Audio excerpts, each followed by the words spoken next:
আমাদের সমাজে অনেকেই বলেন রাসূলের নামাজ পড়ব, ভালো কথা, আমরা পাবো কোথায়? এটা হলো শয়তানের ওয়াসওয়াসা। এই কথাটা দেখেন আপনি কতবার এখানে পাচ্ছেন। তারাকনা আলাইহি ফিল আখিরিন, আল্লাহ বলেন আমি এই পয়গম্বরকে কি করেছি, তার উপরে পরবর্তীদের মধ্যে আমি তার সুনাম সুখ্যাতি, তার নিয়ম কানুন সুন্নাত এটা আমি বহাল রেখেছি।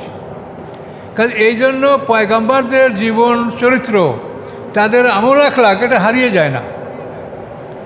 এটা হারিয়ে যাওয়ার মানে তো আসমানি কিতাব হারিয়ে যাওয়া। তার কারণ পয়গম্বরদের আমল হচ্ছে আসমানি কিতাবের বাস্তব রূপ। এই কোরআন সে থিওরি, আর মুহাম্মদ সাল্লাল্লাহু আলাইহি ওয়াসাল্লামের আমল এটা হচ্ছে আমলি কোরআন। কাজে এই জন্য নবী রাসূলদের আমল হারিয়ে যায় না।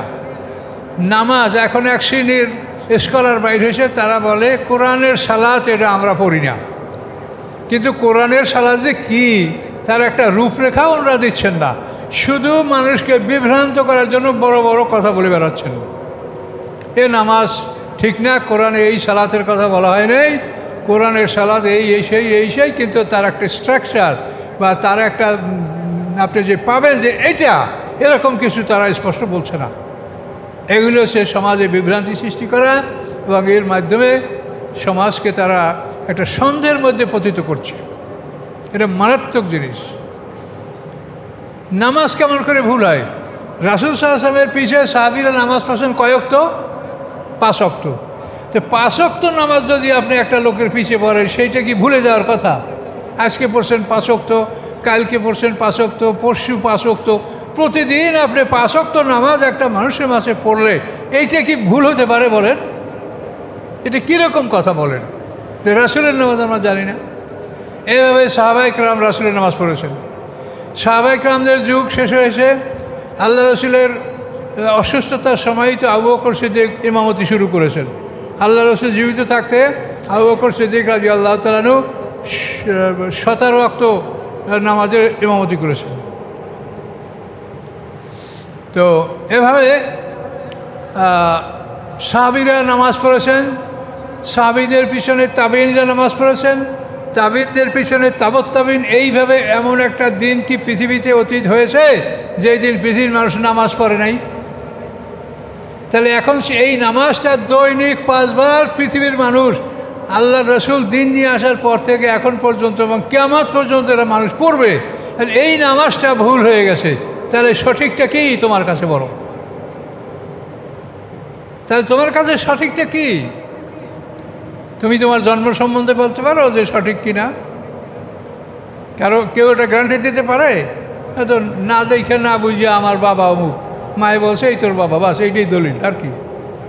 আর রাসূলের পেশে দৈনিক 5 ওয়াক্ত নামাজ পড়ে যুগ যুগ ধরে ইন্তেকাল পর্যন্ত নামাজ পড়ে, তারপর সাহাবী তাবেঈন তাবৎ তাবেঈন, এইভাবে পৃথিবীর এমন একটা দিন পৃথিবীতে যায় নাই যে সেই দিনে এই পৃথিবীতে নামাজ হয়নি।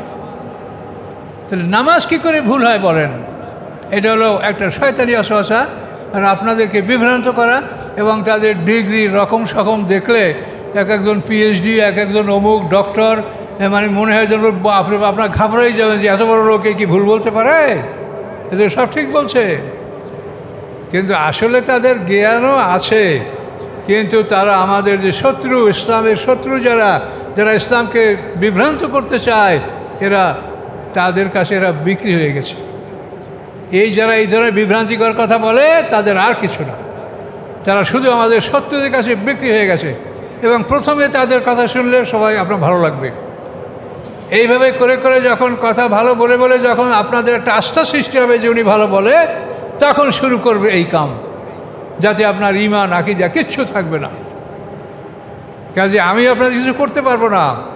আমার দায়িত্ব হলো একটা সত্যকে আপনাদের সামনে তুলে ধরা, যে আপনারা সতর্ক হন, সমাজকে সতর্ক করেন, এদের খপ্পর থেকে বাইরে থাকেন। এরা প্রথমে খুবই ভালো কথা বলে, সে সময় শুনলে আমারও মনে হয় যারা তো ভালোই বলছে, কিন্তু কিছুকাল পরে যখন বল তাদের কোর্টে চলে আসে, তখন তারা যা ইচ্ছে তাই বলতে শুরু করে। এটা একটা কৌশল। কাজে এই জন্য এই ধরনের কথা বিশ্বাস করার কোনো কারণ নেই। যেহেতু আপনি কোরআনে পাচ্ছেন কি তারাকনা আলাইহি ফিল আখিরিন, তার উপরে সে যার উপরে আসে তার উপরে পরবর্তীদেরকে আমি রেখে দিয়েছি। তাহলে এটা ভুল হওয়ার সম্ভাবনা আছে? এটা তো আল্লাহ নিজে বলছেন। কাজে এই জন্য নবী রাসূলদের আমল এটা ভুল হওয়ার বিষয় নয়, এটা ভুল হয় না। এটার মধ্যে কেউ ভুল করতে চাইলে বা কিছু গড়বড় করতে চাইলে আবার সেটা অন্যরা সংশোধন করে দেয়, এই ভুলটা থাকে না। নবী রাসূলদের আমলে ভুল নাই। কাজে আপনারা নিশ্চিন্ত থাকেন। হাজার হাজার বছর পর্যন্ত মানুষ নামাজ পড়ে আসে দুনিয়াতে, এই নামাজে কী ব্যবধান? আজ পর্যন্ত পৃথিবীতে এমন কোনো ইসলামিক দল আসে নাই যারা ইসলামের মধ্যেই না ষড়যন্ত্র করে, তাদের কথা আলাদা। তারা বলে নামাজ 3 ওয়াক্ত, তাই কোরআনে 5 ওয়াক্ত নাই, এই সেই আবল তাবল। কোরআনে কয়েকত নামাজ আছে, এইটা তোমারে নামাজের ভাবে তোমাকে দেখতে বলছে। তোমাকে আল্লাহ বলছে রাসূলের আনুগত্য করো। কোরআনে কয়েকটা নামাজ আছে, কোরআন কি তোমার উপরে নাজেল হয়েছে? কোরআন যার উপরে নাজেল হয়েছে সেই ভালো জানে কোরআনে কয়েকটা নামাজ ফরজ হয়েছে। কি বলেন? কাজে আল্লাহর রাসূল তার উপরে কোরআন নাজেল হয়েছে, তিনি 5 ওয়াক্ত নামাজ পড়েছেন। এখন আপনারা এখন নূতন তাফসীরকারক হয়েছেন, 5 ওয়াক্ত নামাজ কোরআনে পান না। পাবেন সামনে, যখন যাবেন এই পৃথিবী থেকে বিদায় সবারই হইতে হবে, তখন এই পণ্ডিতগিরি তখন প্রমাণিত হবে যে কী জন্য কী কথা বলেছেন, কোথার থেকে আত্মসাৎ করেছেন, টাকা পয়সা বিধর্মীদের থেকে খেয়ে খেয়ে আপনারা ইসলামকে ধ্বংস করার চেষ্টা করছেন। কিন্তু আল্লাহর দিন আল্লাহ হেফাজত করবে। আর কিছু নিষ্ঠার, কিছু সৎ মানুষ, ভালো মানুষ সমাজে থাকবেই, কম হলেও থাকবে, যারা আপনাদেরকে সঠিক দিনের কথা বলবে। সমাজে এরকম লোক কম হলেও অবশ্যই থাকবে, সমাজ এর থেকে শূন্য হবে না। আসসালামু আলাইকুম। সম্মানিত সুধীমণ্ডলী, আমরা সূরা সাফফাতের 102 নম্বর আয়াত থেকে এখন আলোচনা শুরু করব ইনশাআল্লাহ। আউযু বিল্লাহি মিনাশ শাইতানির রাজীম। বিসমিল্লাহির রহমানির রহিম। ফালাম্মা বালাগা মাহু সায়া ক্বালা ইয়া বুনাইয়া ইন্নী আরা ফিল মানামি আন্নী আযবাহুকা ফানজুর মাযা তারা। অতঃপর যখন ইব্রাহিম আলাইহিস সালামের পুত্র সন্তান তার সাথে হাঁটা চলা শিখল, বাবার সাথে চলাফেরা করতে পারছে, এরকম বয়সে যখন ইসমাইল আলাইহিস সালাম উপনীত হলেন, তখন ইব্রাহিম আলাইহিস সালাম বললেন, ইয়া বুনাইয়া, হে বৎস, ইন্নী আরা ফিল মানামে, নিশ্চয়ই আমি স্বপ্নে দেখি, আন্নী আযবাহুকা, যে আমি তোমাকে জবে করছি। ফানজুর মাযা তারা, বলো তোমার কি মতামত। ক্বালা, ইসমাইল আলাইহিস সালাম বললেন, ইয়া আবাতি ফাল মা তুমার, হে পিতা, আপনি করুন যা আপনাকে আদেশ দেওয়া হয়েছে। সাতাজিদুনি ইনশাআল্লাহ মিনাস সাবিরিন, অবশ্যই আপনি ইনশাআল্লাহ আমাকে ধৈর্যশীলদের অন্তর্ভুক্ত পাবেন, আমি ধৈর্যহারা হব না। তো এই সময় ইসমাইল আলাইহিস সালামের বয়স ছিল কত? তাফসীরকাররা বলেন 12-13, এর 13 উপরে আর কেউ বলেন, এর চেয়ে কমও হতে পারে। ইসমাইল আলাইহিস সালাম তখন মক্কায় ছিলেন, আর ইব্রাহিম আলাইহিস সালাম থাকতেন সিরিয়ায়, হেবরান শহরে।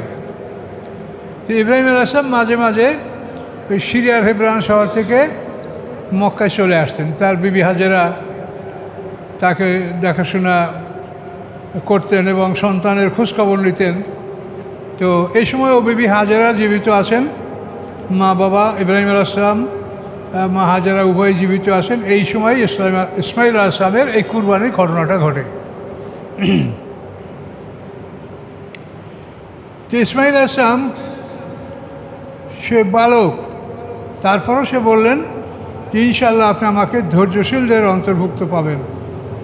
ফালাম্মা আসলামা ওয়াতাল্লাহু লিল জাবিন, অতঃপর যখন তারা দুজন একমত হলেন, দুজন আল্লাহর কাছে আত্মসমর্পণ করলেন, ওয়াতাল্লাহু লিল জাবিন, এবং ইসমাইল আলাইহিস সালামকে কাত করে শোয়ানো হলো জবার উদ্দেশ্যে। জবার উদ্দেশ্যে শোয়ানোর পরে তার গলায় ছুরি চালিয়ে দেওয়া হলো। আল্লাহ বলেন, নাদাইনাহু ইয়া ইব্রাহিম, আমি তাকে ডাক দিলাম, হে ইব্রাহিম, কদ সাদদাক্তা রুয়া, তুমি স্বপ্ন বাস্তবায়িত করেছো। ইন্না কাযালিকা নাজিল মুহসিনিন, নিশ্চয়ই এভাবেই আমি সৎকর্মশীলদেরকে মুক্তি দিয়ে থাকি।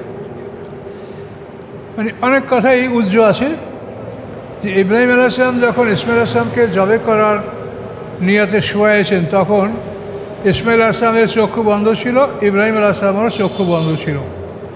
যে একে অপরের দিকে তাকালে এটা খারাপ প্রতিক্রিয়া সৃষ্টি হতে পারে, অথবা মায়া মমতার টানে কেউ এই কাজ করতে সে ব্যর্থ হতে পারে। তো এমতো অবস্থায় সে মানে চক্ষু বন্ধ করা, চক্ষু ঢাকা অবস্থায় যিনি জবে করেছিলেন, তো এই জন্য তিনি বুঝতে পারছিলেন না যে আমি কি করছি। ইসমাইল আলাইহিস সালামের গলায় বারবার ছুরি চালাচ্ছেন, ধার পরীক্ষা করছেন, কাটে না। আল্লাহ তাআলার হুকুমে কি ছুরি কোনো কিছু কাটে? তাফসীর কাউকে বলেন যে গলায় তামার পাত দিয়ে আল্লাহ তাআলা মুড়িয়ে দিয়েছিলেন, যার জন্য এই ছুরি কোনো কাজ করছিল না। ইব্রাহিম আলাইহিস সালাম রাগ করে একবার পাথরের উপরে আঘাত করছিলেন, তো পাথরটা কেটে দ্বিখণ্ডিত হয়ে গেছে। এই চিহ্নটা সাবির পাহাড়ের কিনারায় ইব্রাহিম আলাইহিস সালামের কোরবানির স্থানে এই পাহাড় কাটা অবস্থাটা এখনও আছে। এগুলো অনুসন্ধান করলে হয়তো আপনারা দেখতে পাবেন, এটা এখনও আছে। তো এভাবে ইব্রাহিম আলাইহিস সালাম যখন ছুরি চালালেন, তখন তো জবার কিছু বাকি থাকে না, জবা হয়েই গেল, কিন্তু রক্ষা করলে আল্লাহ করেছেন। তা আল্লাহ বলেন, ও না দেয় না ইয়া ইব্রাহিম, আমি তাকে ডাক দিলাম, হে ইব্রাহিম কদ সাদ্দাক্তার রুয়া, তুমি তোমার স্বপ্ন বাস্তবায়িত করেছো। ইন্না কাযালিকা নাজিল মুহসিনিন, এভাবেই আমি সৎকর্মশীলদেরকে মুক্তি দিয়ে থাকি। তো এখন এই জবায় আমাদের সামনে যে তাকবীরের তারশিক আমরা পড়ি, সেটা কি? আল্লাহু আকবার, আল্লাহু আকবার, লা ইলাহা ইল্লাল্লাহ, আল্লাহু আকবার, আল্লাহু আকবার, ওয়ালিল্লাহিল হামদ। এই তো তাকবীরের তারশিক। এই তাকবীরের তারশিকটা এইখান থেকে সৃষ্টি হয়েছে। ইব্রাহিম আলাইহিস সালাম সন্তানকে জবে করেছেন চক্ষু বন্ধ অবস্থায়, তিনি বলেছেন আল্লাহু আকবার, এটা ফরজ বলা। আল্লাহু আকবার না বলে পশু জবে করলে সেটা খাওয়া হালাল হবে না। আচ্ছা, এরপরে সেই ইসমাইল আলাইহিস সালামকে সেখান থেকে হটিয়ে পাল্টিয়ে সেখানে যে একটা বেহেশত থেকে দুম্বায় নিয়ে ইব্রাহিম আলাইহিস সালামের ছুরির নিচে রাখা হলো, এই দুম্বাটা জবে বৈধ হওয়ার জন্য সেটার উপরে তো আল্লাহু আকবার বলা প্রয়োজন আছে। কাজে জিবরিল আমিন ওই দুম্বাটার উপরে আল্লাহু আকবার বলেছেন, আর ছুরিটা ইব্রাহিম আলাইহিস সালাম চালিয়েছে। যারা একসঙ্গে মিলে জবে করে, যে কোনো একজনের দোয়া পড়লে সবার পক্ষ থেকে আদায় হয়ে যায়। তাহলে জিবরিল আমিন দুম্বার উপরে বললেন আল্লাহু আকবার। এরপরে ইব্রাহিম আলাইহিস সালাম যখন রক্ত প্রবাহিত হওয়ার আওয়াজ শুনতে পাইলেন, তখন তিনি মনে করলেন যে আমি ছেলেকে জবে করে ফেলেছি। তিনি চক্ষু খুললেন, চক্ষু খুলে দেখেন যে ইসমাইল আলাইহিস সালাম পড়ে আছে, সেখানে কোথার থেকে একটা দুম্বা, মোটা একটা দুম্বা জবে অবস্থায় পড়ে আছে। তখন তিনি বললেন লা ইলাহা ইল্লাল্লাহ, আল্লাহু আকবার, যে আল্লাহ ছাড়া কোনো মাবুদ নেই, আল্লাহ সবার বড়, আল্লাহ সর্বশ্রেষ্ঠ। এরপরে ইসমাইল আলাইহিস সালামের চক্ষু খুলে দেওয়ার পরে তিনি বললেন আল্লাহু আকবার ওয়ালিল্লাহিল হামদ, এটা ইসমাইল আলাইহিস সালাম বলেছেন। তাহলে ইব্রাহিম আলাইহিস সালাম বললেন আল্লাহু আকবার, জিবরিল আমিন বললেন আল্লাহু আকবার, ইব্রাহিম আলাইহিস সালাম আর বললেন লা ইলাহা ইল্লাল্লাহ, আল্লাহু আকবার, ইসমাইল আলাইহিস সালাম বললেন আল্লাহু আকবার ওয়ালিল্লাহিল হামদ। এই হলো মোট তাকবীরের তারশিক। তারশিক শব্দের অর্থ সূর্য আলোকিত হওয়া, গোশত শুকানো। তো এই তাকবীরের তারশিক আমরা যারা জামাতে নামাজ পড়ব 9 আরাফা মানে জিলহজ মাসের 9 তারিখের ফজর হতে 13 তারিখের আসর পর্যন্ত 4.5 দিন এই তাকবীরে তারশিকটা পড়া 5 ওয়াক্ত নামাজের পিছনে এটা ওয়াজিব। তো এরপরে মহিলারা এবং যারা মুনফারিদ অর্থাৎ একাকী যারা নামাজ পড়ে মাজুর, তাদের জন্য এটা ওয়াজিব বলা হয় নাই, তাদের জন্য বলা হয়েছে এটা সুন্নত, মানে সুন্নতে মুআক্কাদা, তারাও পড়বেন সবাই। যদি কেউ জামাতে না যান বা যেতে না পারেন পড়বেন, তার কারণ ওয়াজিব হলো এই দোয়া আর সুন্নাত হলো এই দোয়া, দোয়ার তো পরিবর্তন নেই। এতে পড়লে আপনার সওয়াব হবে, সব পাবেন। আর এটার সাথে সাথে স্মরণ করতে হবে যে এই তাকবীরটা আমরা কোথার থেকে পেয়েছি, কথাগুলো কার? ইব্রাহিম আলাইহিস সালাম আল্লাহু আকবার বলেছেন, জিবরিল আমিন আল্লাহু আকবার বলেছেন, আবার ইব্রাহিম আলাইহিস সালাম চোখ খোলার পরে লা ইলাহা ইল্লাল্লাহ আল্লাহু আকবার বলেছেন, আবার ইসমাইল আলাইহিস সালামকে খুলে দেওয়ার পরে তিনি বলেছেন আল্লাহু আকবার ওয়ালিল্লাহিল হামদ। এটা হচ্ছে তাকবীরের তারশিক। আমাদের এই শরীয়তটা অধিকাংশই হযরত ইব্রাহিম আলাইহিস সালাম থেকে গ্রহণ করা হয়েছে। মিল্লাতা আবিকুম ইব্রাহিম, আল্লাহ বলছে তোমাদের এই ধর্মাদর্শ, তোমাদের এই দিন তোমাদের পিতা ইব্রাহিম আলাইহিস সালামের দিন।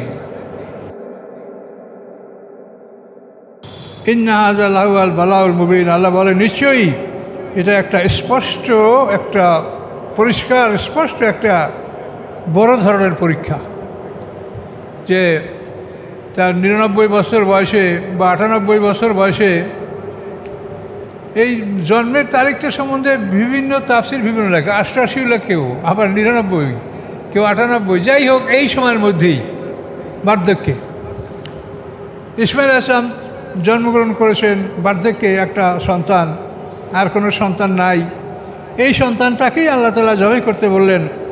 আল্লাহ তাআলা পরীক্ষা করলেন যে ইব্রাহিম আলাইহিস সালাম সে আমার কাছে আত্মসমর্পণ করেছে, কতখানি আত্মসমর্পণ করেছে, তার আত্মসমর্পণের ধরনটা কেমন, এটা দেখার জন্য আল্লাহ তাকে এই আদেশ দিয়েছিলেন। এবং ইব্রাহিম আলাইহিস সালাম সেখানে উত্তীর্ণ হয়েছেন, একেবারে সম্পূর্ণরূপে উত্তীর্ণ হয়েছেন। আল্লাহ বলেন ফাদাইনাহু বিযিবহিন আযীম, আমি মুক্তি দিলাম তাকে, অর্থাৎ ইসমাইল আলাইহিস সালামকে, বিযিবহিন আযীম, মোটা একটা জবের বিনিময়ে, একটা বড় জবা, একটা বড় ধরনের শক্তিশালী স্বাস্থ্যবান দুম্বা, এই জবার বিনিময়ে আল্লাহ বলেন আমি ইসমাইল আলাইহিস সালামকে মুক্তি দিলাম। ওয়া তারাকনা আলাইহি ফিল আখিরিন, এবং আমি রেখে দিয়েছি ইব্রাহিম আলাইহিস সালামের উপরে পরবর্তীদের মধ্যে, অর্থাৎ ইব্রাহিম আলাইহিস সালাম যার উপরে আসে পরবর্তীদেরও একটা দল তার উপরে থাকবে। এই জিনিসটা ভালো করে বোঝেন। তরাক না, আমি রেখেছি, আল্লাহ বলেন আমি রেখেছি আলাইহি ইব্রাহিম আলাইহিস উপরে ফিল আখারিন, পরবর্তীদের মধ্যে। যদি ফি না দিয়ে বলে আখারিন তাহলে সবাই, তো সবাই তো ইব্রাহিম আলাইহিস সালামের মিল্লাতের উপরে নাই, সবাই তো মানে না।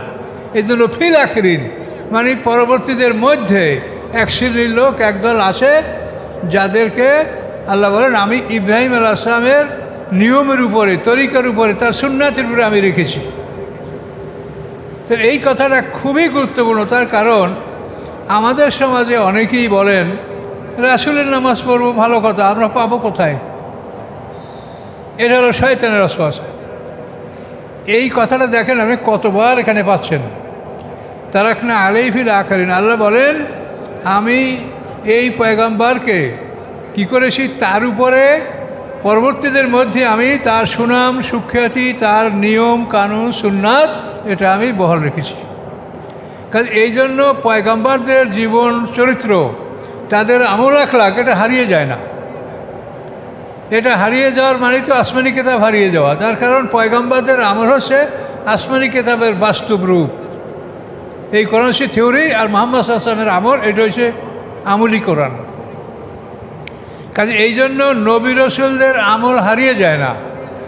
নামাজ এখন এক শ্রেণীর স্কলার বাইর হয়েছে, তারা বলে কোরআনের সালাত এটা আমরা পড়ি না, কিন্তু কোরআনের সালাত যে কী তার একটা রূপরেখাও ওনারা দিচ্ছেন না, শুধু মানুষকে বিভ্রান্ত করার জন্য বড় বড় কথা বলে বেড়াচ্ছেন। এ নামাজ ঠিক না, কোরআনে এই সালাতের কথা বলা হয় নাই, কোরআনের সালাত এই সেই, কিন্তু তার একটা স্ট্রাকচার বা তার একটা আপনি যে পাবেন যে এটা এরকম কিছু তারা স্পষ্ট বলছে না। এগুলো সে সমাজে বিভ্রান্তি সৃষ্টি করা এবং এর মাধ্যমে সমাজকে তারা একটা সন্দেহের মধ্যে পতিত করছে। এটা মারাত্মক জিনিস। নামাজ কেমন করে ভুল হয়? রাসূল সাল্লাল্লাহু আলাইহি ওয়াসাল্লামের পিছে সাহাবীরা নামাজ পড়ছেন কয় ওয়াক্ত? 5 ওয়াক্ত। তো 5 ওয়াক্ত নামাজ যদি আপনি একটা লোকের পিছে পড়েন, সেইটা কি ভুলে যাওয়ার কথা? আজকে পড়ছেন 5 ওয়াক্ত, কালকে পড়ছেন 5 ওয়াক্ত, পরশু 5 ওয়াক্ত, প্রতিদিন আপনি 5 ওয়াক্ত নামাজ একটা মানুষের মাঝে পড়লে এইটা কি ভুল হতে পারে বলেন? এটা কীরকম কথা বলেন যে রাসূলের নামাজ আমরা জানি না? এভাবে সাহাবায়ে কেরাম রাসূলের নামাজ পড়েছেন। সাহাবায়ে কেরামদের যুগ শেষ হয়েছে, আল্লাহ রসুলের অসুস্থতার সময়ই তো আবু বকর সিদ্দিক ইমামতি শুরু করেছেন। আল্লাহ রসুল জীবিত থাকতে আবু বকর সিদ্দিক রাদিয়াল্লাহু তাআলা আনহু 17 ওয়াক্ত নামাজের ইমামতি করেছেন। তো এভাবে সাহাবীরা নামাজ পড়েছেন, সাহাবীদের পিছনে তাবেঈনরা নামাজ পড়েছেন, তাবিনদের পিছনে তাবিন এইভাবে এমন একটা দিন কি পৃথিবীতে অতীত হয়েছে যেই দিন পৃথিবীর মানুষ নামাজ পড়ে নাই? তাহলে এখন এই নামাজটা দৈনিক 5 বার পৃথিবীর মানুষ আল্লাহ রসুল দিন নিয়ে আসার পর থেকে এখন পর্যন্ত এবং কিয়ামত পর্যন্ত এটা মানুষ পড়বে। আর এই নামাজটা ভুল হয়ে গেছে, তাহলে সঠিকটা কি তোমার কাছে বলো? তাহলে তোমার কাছে সঠিকটা কি? তুমি তোমার জন্ম সম্বন্ধে বলতে পারো যে সঠিক কি না? কেউ এটা গ্যারান্টি দিতে পারে? তো না দেখে না বুঝিয়ে আমার বাবা অমুক, মায়ে বলছে এই তোর বাবা, বাস এইটাই দলিল আর কি। আর রাসূলের পেশায় দৈনিক 5 ওয়াক্ত নামাজ পড়ে যুগ যুগ ধরে ইন্তেকাল পর্যন্ত নামাজ পড়ে, তারপর সাহাবী তাবিন তাবিন এইভাবে পৃথিবীর এমন একটা দিন পৃথিবীতে যায় নাই যে সেই দিনে এই পৃথিবীতে নামাজ হয়নি। তাহলে নামাজ কী করে ভুল হয় বলেন? এটা হলো একটা শয়তানি অসহসা, আর আপনাদেরকে বিভ্রান্ত করা এবং তাদের ডিগ্রি রকম সকম দেখলে একজন পিএইচডি, একজন অমুক ডক্টর, মানে মনে হয় যেন আপনার ঘাবড়াই যাবেন যে এত বড় লোকে কি ভুল বলতে পারে, এদের সব ঠিক বলছে। কিন্তু আসলে তাদের জ্ঞানও আছে, কিন্তু তারা আমাদের যে শত্রু, ইসলামের শত্রু যারা ইসলামকে বিভ্রান্ত করতে চায়, তাদের কাছে এরা বিক্রি হয়ে গেছে। যারা এই ধরনের বিভ্রান্তিকর কথা বলে তাদের আর কিছু না, তারা শুধু আমাদের শত্রুদের কাছে বিক্রি হয়ে গেছে। এবং প্রথমে তাদের কথা শুনলে সবাই আপনার ভালো লাগবে, এইভাবে করে করে যখন কথা ভালো বলে বলে যখন আপনাদের একটা আস্থা সৃষ্টি হবে যে উনি ভালো বলে, তখন শুরু করবে এই কাম, যাতে আপনার ঈমান আকীদা কিচ্ছু থাকবে না। কাজে আমি আপনাদের কিছু করতে পারবো না, আমার দায়িত্ব হলো একটা সত্যকে আপনাদের সামনে তুলে ধরা, যে আপনারা সতর্ক হন, সমাজকে সতর্ক করেন, এদের খপ্পর থেকে বাইরে থাকেন। এরা প্রথমে খুবই ভালো কথা বলে, সে সময় শুনলে আমারও মনে হয় যারা তো ভালোই বলছে, কিন্তু কিছুকাল পরে যখন বল তাদের কোর্টে চলে আসে, তখন তারা যা ইচ্ছে তাই বলতে শুরু করে। এটা একটা কৌশল। কাজে এই জন্য এই ধরনের কথা বিশ্বাস করার কোনো কারণ নেই। যেহেতু আপনি কোরআনে পাচ্ছেন কি তারাকনা আলাইহি ফিল আখিরিন, তার উপরে সে যার উপরে আসে তার উপরে পরবর্তীদেরকে আমি রেখে দিয়েছি, তাহলে এটা ভুল হওয়ার সম্ভাবনা আছে? এটা তো আল্লাহ নিজে বলছেন। কাজে এই জন্য নবী রাসূলদের আমল এটা ভুল হওয়ার বিষয় নয়, এটা ভুল হয় না। এটার মধ্যে কেউ ভুল করতে চাইলে বা কিছু গড়বড় করতে চাইলে আবার সেটা অন্যরা সংশোধন করে দেয়, এই ভুলটা থাকে না। নবী রাসূলদের আমলে ভুল নাই। কাজে আপনারা নিশ্চিন্ত থাকেন, হাজার হাজার বছর পর্যন্ত মানুষ নামাজ পড়ে আসে দুনিয়াতে, এই নামাজে কি ব্যবধান? আজ পর্যন্ত পৃথিবীতে এমন কোনো ইসলামিক দল আসে নাই যারা ইসলামের মধ্যেই না ষড়যন্ত্র করে, তাদের কথা আলাদা। তারা বলে নামাজ 3 ওয়াক্ত, তাই কোরআনে 5 ওয়াক্ত নাই, এই সেই আবল তাবল। কোরআনে কয়েকত নামাজ আছে, এইটা তোমারে নামাজের ভাবে তোমাকে দেখতে বলছে? তোমাকে আল্লাহ বলছে রাসূলের আনুগত্য করো। কোরআনে কয়েকটা নামাজ আছে, কোরআন কি তোমার উপরে নাজেল হয়েছে? কোরআন যার উপরে নাজেল হয়েছে সেই ভালো জানে কোরআনে কয়েকট নামাজ ফরজ হয়েছে কি বলেন? কাজে আল্লাহর রাসূল তার উপরে কোরআন নাজেল হয়েছে, তিনি 5 ওয়াক্ত নামাজ পড়েছেন। এখন আপনারা নূতন তাফসীরকারক হয়েছেন, 5 ওয়াক্ত নামাজ কোরআনে পান না। পাবেন সামনে, যখন যাবেন এই পৃথিবী থেকে বিদায় সবারই হইতে হবে, তখন এই পণ্ডিতগিরি তখন প্রমাণিত হবে যে কী জন্য কী কথা বলেছেন, কোথার থেকে আত্মসাৎ করেছেন, টাকা পয়সা বিধর্মীদের থেকে খেয়ে খেয়ে আপনারা ইসলামকে ধ্বংস করার চেষ্টা করছেন। কিন্তু আল্লাহর দিন আল্লাহ হেফাজত করবে। আর কিছু নিষ্ঠার, কিছু সৎ মানুষ, ভালো মানুষ সমাজে থাকবেই, কম হলেও থাকবে, যারা আপনাদেরকে সঠিক দিনের কথা বলবে। সমাজে এরকম লোক কম হলেও অবশ্যই থাকবে, সমাজ এর থেকে শূন্য হবে না। তাহলে আয়াতটা বুঝছেন কিনা আপনারা? তারাকনা আলাইহি ফিল আখিরিন, রেখে দিয়েছি আমি তার উপরে। তার কেটা? ইব্রাহিম আলাইহিস সালাম। আর কি ফিল আখিরিন, পরবর্তীদের মধ্যে। যদি আপনি ফিটা না থাকে তাহলে হবে যে সবাই ইব্রাহিম আলাইহিস সালামের মিল্লাতের উপরে আসে, তা তো না, একদল আসে আর সবাই। এই জন্য ফিল আখিরিন, তাদের মধ্যে, পরবর্তীদের মধ্যে আমি ইব্রাহিম আলাইহিস সালামের উপরে একদলকে রেখে দিয়েছি, যারা ইব্রাহিম আলাইহিস সালামের হুবহু আমল তারা করছে।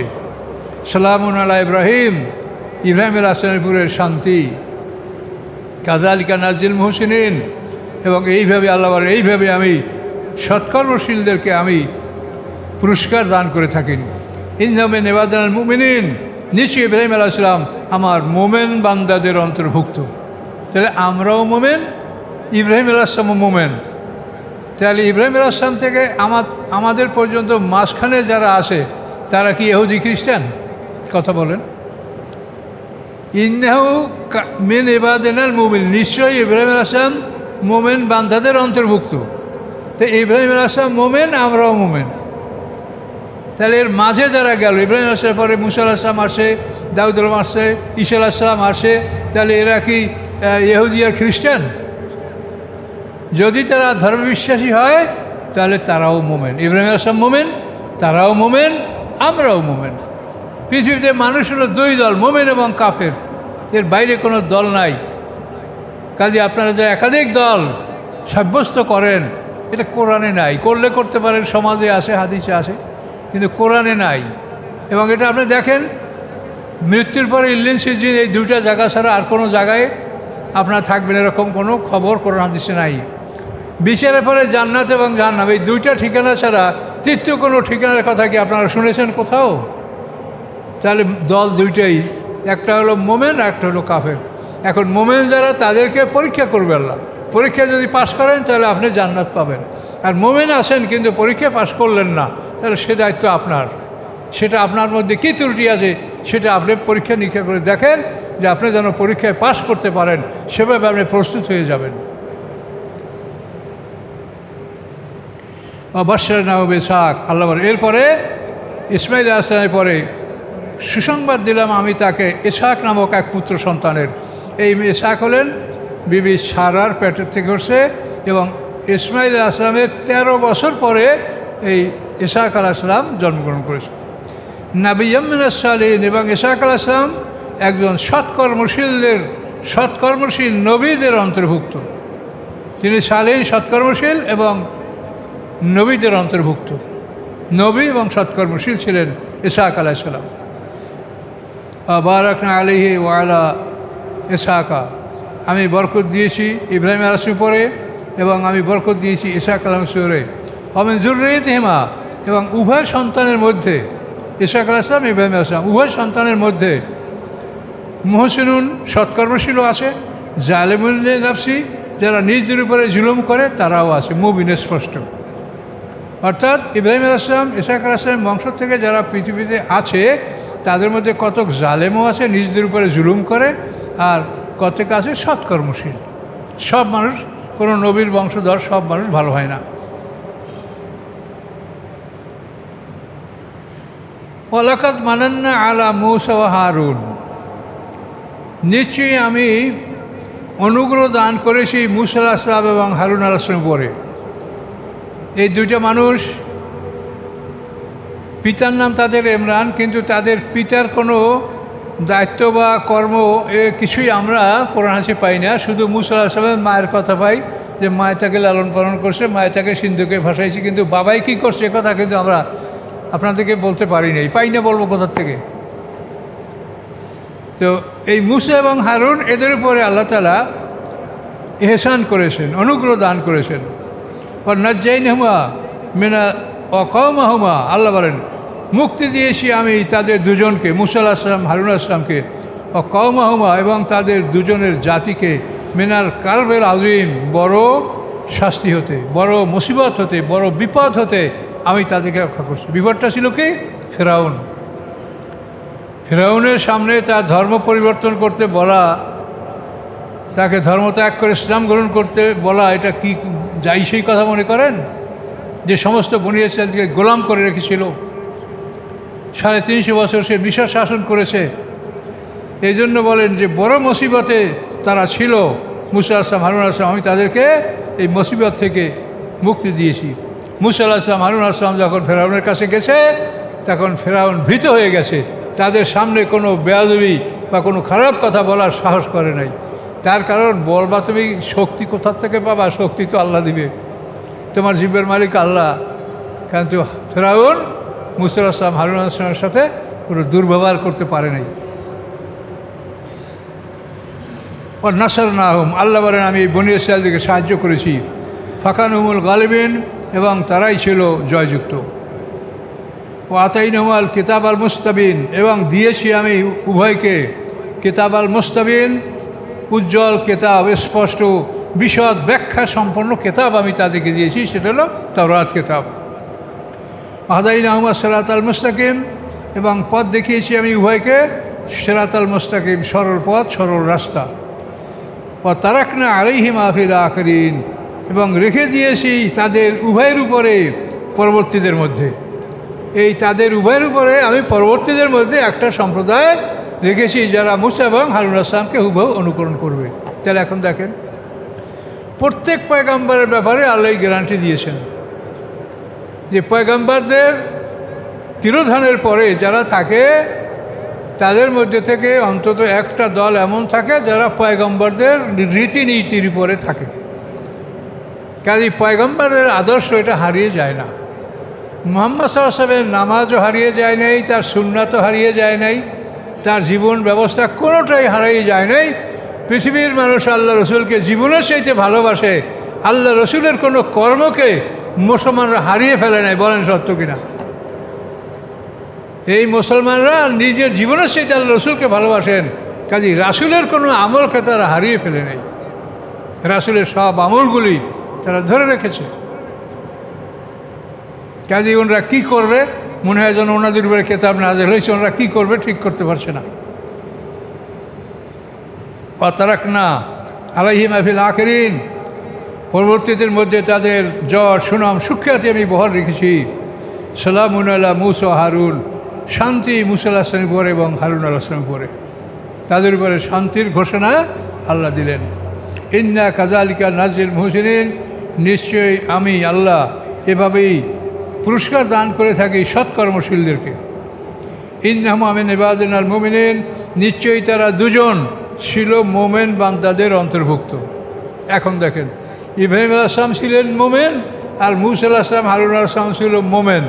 তাহলে মুসা আছে উম্মত কি ইহুদি? তাহলে ইহুদি মানে এটা তাদের বানানো। এটা তারা বলে আমরা তওবা করেছি, অর্থাৎ বনী ইসরাঈল যে গরুর বাচ্চা পূজা করছিল মুসা আলাইহিস সালাম তুর পাহাড়ে যাওয়ার পরে, সেই গরুর বাচ্চা পূজার থেকে ওরা তওবা করেছিল। তওবাটা ছিল মারাত্মক। মেঘের সায় মাথা নত করে বসবে আর আত্মীয় স্বজন তাকে হত্যা করবে। এইভাবে অন্তত 70,000 বনী ইসরাঈল হত্যা করার পরে মুসা আলাইহিস সালাম হারুন আলাইহিস সালাম আল্লাহ দরবারে কাঁদতে শুরু করলেন। তখন অবশিষ্টদেরকে আল্লাহ তাআলা মাফ করে দিলেন। এই যে তওবা, এখন ওরা বলে আমরা তওবা করছি। ইহুদ মানে যারা তওবা করেছে, এই হিসেবে ওরা নিজেরা এই নামটা ধারণ করেছে ইহুদি, কিন্তু ওদের আসমানি কেতাবের নাম হলো মোমেন। ইব্রাহিম আলাইহিস সালাম মোমেন, আর এখানে মুসা আলাইহিস সালাম হারুন আলাইহিস সালাম উভয়কে আল্লাহ কি বলেন? ইন্নাহুমা মিন ইবাদিনাল মুমিনিন, নিশ্চয়ই তারা উভয় আমার মোমেন বান্দাদের অন্তর্ভুক্ত ছিল। ওয়াইন্না ইলিয়াস লামিনাল মুরসালিন, নিশ্চয়ই ইলিয়াস আলাইহিস সালাম একজন প্রেরিত রাসূলের অন্তর্ভুক্ত।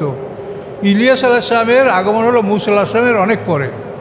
মুসা আলাইহিস সালামের পরে হলো ইউসুফ ইবনে নুন, কালেব ইবনে ইউকান্না, তারপরে আরও অনেক নবী গেছে, শিয়া আলাইহিস সালাম, আরমিয়া আলাইহিস সালাম, এরপরে হলো ইলিয়াস আলাইহিস সালাম। তো আল্লাহ বলেন নিশ্চয়ই ইলিয়াস আলাইহিস সালাম লামিনাল মুরসালিন, সে প্রেরিত রাসূলগণের অন্তর্ভুক্ত ছিলেন। ইজ ক্বালা লিকওমিহি, যখন তিনি তার জাতিকে বললেন আলা তাত্তাকুন, তোমরা কি আল্লাহকে ভয় করবে না? আতাদউনা বালান, তোমরা কি বালকে ডাকবে? ও তাজারুনা আহসানাল খালিকিন, আর সর্বশ্রেষ্ঠ সুন্দর সৃষ্টিকর্তা আল্লাহ, তাকে তোমরা ছেড়ে দিবে আর বালকে ডাকবে? মানে ইলিয়াস আলাইহিস সালাম যে অঞ্চলে আসছিলেন সেই অঞ্চলটা হলো ইরাকের মোসুল শহর, এটা পৃথিবীর উত্তর অঞ্চলে। ইলিয়াস আলাইহিস সালামের অঞ্চলটা, ইউনূস আলাইহিস সালাম আর এই ওনার অঞ্চলটা প্রায় একই অঞ্চল। তো এখানে তার জাতি একটা মূর্তি পূজা করত, সেই মূর্তিটার নাম ছিল বাল। এই মূর্তির জন্য তাফসিরে বলা আছে এই মূর্তিটা 40 হাত উঁচু ছিল, তার চারদিকে চেহারা, এবং সেই মূর্তির মধ্যে অনেকগুলো শয়তান অবস্থান করত, এবং সেই শয়তানেরা যা বাণী প্রচার করত সেগুলোকে বহন করার জন্য ওই বাল মূর্তির 400 নবী ছিল। বলতে পারছেন সে কত বড় দেবতা? 400 নবী, নবী মানে বানানো নবী, ওনার ওই মূর্তির নবী, বাল মূর্তির নবী, এবার আল্লাহ নবী মনে করেন না। এভাবে সে একটা শয়তানের রাজত্ব কায়েম করেছিল বাল। এই বালের নাম অনুসারেই ওইখানে ওই শহরের নাম হলো বালাবাক্কু। তো আল্লাহ বলেন তোমরা বালকে ডাকবে, বালের ইবাদত করবে, আর সর্বশ্রেষ্ঠ সৃষ্টিকর্তা, সর্বোত্তম সৃষ্টিকর্তা আহসানুল খালিকিন আল্লাহ, তোমরা তাকে কি বর্জন করবে? আল্লাহকে আল্লাহ রব্বাকুম ও রব্বু আবাইকুম, এই আল্লাহ তোমাদেরও রব এবং তোমাদের পিতৃপুরুষদেরও রব, তোমাদের বাপদাদারও রব। এই আল্লাহ বলেন যারা পূর্বে অতীতে তোমাদের পিতামাতা চলে গেছে তাদেরও রব এই আল্লাহ। এই অঞ্চলটা ফোরাত এবং দজদা নদীর উত্তর সাইডে। ফাকাযযাবুহু, আল্লাহ বলেন তারা ইলিয়াস আলাইহিস সালামকে, পয়গাম্বারকে মিথ্যা বলল, মিথ্যা সাব্যস্ত করলো। ফাইন্নাহুম লামুহদারুন, নিশ্চয়ই তারা ছিল যে তারা শাস্তির সম্মুখীন হবে। কিন্তু ইল্লা ইবাদাল্লাহিল মুখলাসিন, যারা আল্লাহর মুখলাস বান্দা, খাঁটি বান্দা, শাস্তি থেকে তারা মুক্তি পাবে, অন্য সবাই শাস্তির অন্তর্ভুক্ত হবে। ও তারাকনা আলাইহিল আখিরিন, ছেড়ে দিয়েছি আমি তার উপরে পরবর্তীদের মধ্যে, অর্থাৎ তার যে নিয়ম রীতি পরবর্তীতে যারা আসে তাদের একটা দল তার নিয়ম রীতির উপরে আমি ছেড়ে দিয়েছি। অর্থাৎ প্রত্যেক নবী তিরোধানের পরে ওই নবীর কেতাবের মেয়াদ যতদিন থাকে ততদিন ওই কেতাবের উপরে একদল লোক, নবীর উম্মত, এটা পৃথিবীতে বল থাকবে, পৃথিবী এর থেকে শূন্য হবে না, যে কোনো অবস্থায় থাকবে।